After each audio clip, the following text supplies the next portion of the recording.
Okay, on today's segment, we're going to talk about 18th century and 19th century firearms because there was some interest and a few questions. So, which I'm glad because that shows that got some folks watching the videos and taking an interest. So that's why I do this. The top piece is a 1740s French fusil. That's a flintlock. Second one down is a 1760s Ketland. That would be a Thomas Ketland of Birmingham, England. And the reason we know it's early 1760s is because it lacks the proof marks from Birmingham Proof House. Even though he was making the firearms in the same town, he didn't start right away with proofing them at the proof house. Third one down is another flintlock. That is a Kentucky long rifle 45 flint. This gun was handmade, aside from the barrel and lock, of course. He cast all his own brass, and the little moon is actually made out of a quarter. He made all of his own little fish and everything else and hand carved the stock. G.R. Douglas made the barrel, and I believe the lock. G.R. Douglas is one of the two best barrel makers in the, I believe it was 1940s, 1950s, but they are just incredibly accurate. The next one is a swivel breech, Leonard Day. Now, Leonard Day is more of a modern gun maker, and this is a swivel breech, as I do believe I said, which means that you push the front trigger forward and you can swivel the barrels. It's a little difficult for me to do it with one hand, but you have two shots. And as you can see, you have two frisons and pans, one for each barrel. Real nice piece, real beautiful piece. The next one is a Bridger Hawken. That is a percussion. Now you can see there's just a hammer on the percussion, and the flintlock's a little more involved. The next one down is a Nelson Lewis. Now, Nelson Lewis built firearms in Troy, New York.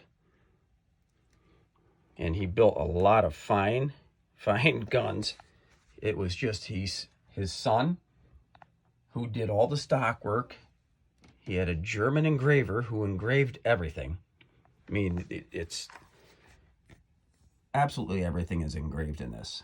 And I'm not sure if you can really get a good grasp on how much engraving goes into these, but it's just incredible. And Nelson himself assembled the firearms, and he would fire them before he would sell it because he didn't want second-rate firearms going out the door. The next one, we'll get back to the Nelson in a second because this is going somewheres, is an English side-by-side, and it's also a rifle. It has double 12-gauge barrels over a 32 caliber rifle barrel. The neat thing about this is the spring for the underhammer. Now this is an underhammer. It's called an underhammer because the hammer is underneath the gun. And as we can see with the percussion, there's a little nipple that goes into the barrel. Real neat pieces, real super direct ignition. And the last one on the bottom, and the references, you can just look back at the photo I post first. You can get a better feel for the full-length pieces. This is a J. Caswell. J. Caswell started in the really early 1800s in Albany, New York, and he moved over towards Lansingburg. Nelson Lewis was his understudy. And that's where Nelson Lewis gained a lot of his knowledge of building firearms. This one is also an underhammer, and the trigger guard is also the spring for the hammer. That's commonly called a buggy rifle. Real long barrel, but it's match grade. I mean, it's just incredibly accurate, very heavy barrel. Now, going back to the English double, that's what it would look like from the business end. And back to the Nelson Lewis, we have 41 caliber rifle, 16 gauge shotgun. In the beginning of Jeremiah Johnson, the movie, of course, you see the native sitting on the back of his horse with a stringer of trout, looking at poor Jeremiah Johnson, who couldn't catch a fish. If you look closely at that firearm that native was carrying, it's a combination gun. Saw it right off. Okay, this is a percussion lock, model 1816. And as you can see, it's just a hammer. And that would, when you're ready, you would drop the hammer on the nipple. And this one would have been a musket nipple. So there'd be a nipple in the barrel, on the side of the barrel. And you can see how that is. It's got the little hole in it. That would direct the flame down through the hole and into the side of the rifle, into the breech, where your main charge is, setting off the charge. Now with that little bolster right there, most of them were integrated on the military guns. This is a musket cap nipple, much larger than this, because I don't have a bolster that'll hold a musket nipple. So the hammer would come down on top of this cap, creating the flame that shoots into the breech of the rifle or shotgun, thus setting off the main charge. Now that's a musket cap nipple. They're pretty big. Now if we go back down to the average ones, which, hey, of course, I can't get it open.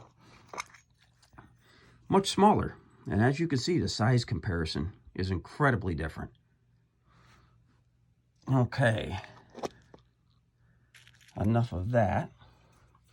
So that's pretty much how the difference is between percussion and flintlock. And on a flintlock, I'll show you this. You have your hammer or cock that comes down and strikes the frizzen, which I believe we touched on that before. The frizzen is a hardened piece of steel. The flint strikes the frizzen and will set off a powder charge, which you charge the pan. This is called the pan. Charge the pan with powder. You pull your hammer back. You drop the frizzen. And you can see that's a pretty tight seal. That's the way they're supposed to be. Drop the hammer, creates the spark, ignites the powder in the pan, and I know you can see that. It's a stainless steel liner in there. The flame shoots into the breech of the gun, thus igniting the main charge and shooting your projectile. So, there we have it. Percussion was much more reliable, and that's pretty much why they went to all percussion. Flintlock, I enjoy. I think it's reliable, and if you have your flintlock set up properly, in my opinion, I think it's just as reliable as percussion. All right, there we have it. Any questions? Just post them on up. Let me know what you think, and you all have a good day. Enjoy.